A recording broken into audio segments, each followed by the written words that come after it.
ఈరోజు జూబ్లీహిల్స్ ఎన్నికలకు డిపాజిట్ గల్లంతు జరుగుద్దేమోనన్న భయంతో ఇవాళ హైదరాబాద్ నగరంలో గల్లీ గల్లీలో తిరిగి ప్రజలను తప్పుతో పట్టించే ప్రయత్నం చేస్తున్నారు.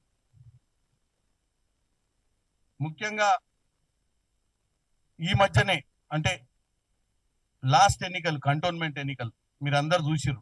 3వ స్థానంకి వచ్చినటువంటి పరిస్థితి బీఆర్ఎస్ పార్టీ. అంతకుముందు పార్లమెంట్ ఎన్నికలు గుండు 0. ఇక 23 ఎన్నికలు మీ అందరికీ తెలిసిన విషయమే. 2023లా వీళ్ళ దౌర్భాగ్యపు 10 ఏళ్ల పాలనను తట్టుకోలేక ప్రజలు వీళ్ళను ఊరి దాటించి ఫామ్ హౌస్ దాకా వదిలిపెట్టొచ్చారు. 14 కాకముందే 10 ఏళ్ల దరిద్ర పాలన ప్రజలు తీర్పిచ్చిన విషయాన్ని మర్చిపోయి కాంగ్రెస్ పార్టీ అధికారంలోకి వచ్చిన 10 రోజులు కాకముందే వీళ్ళిద్దరు కలిసి ఊరి మీద పడ్డారు.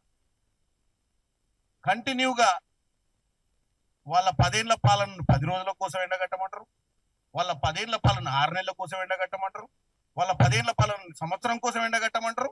ఇప్పుడు 2 సంవత్సరాల కోసం మా 10 ఏళ్ల పాలన ఈ 2 సంవత్సరాల పాలన మధ్యన వ్యత్యాసం ఏందని అడుగుతారు.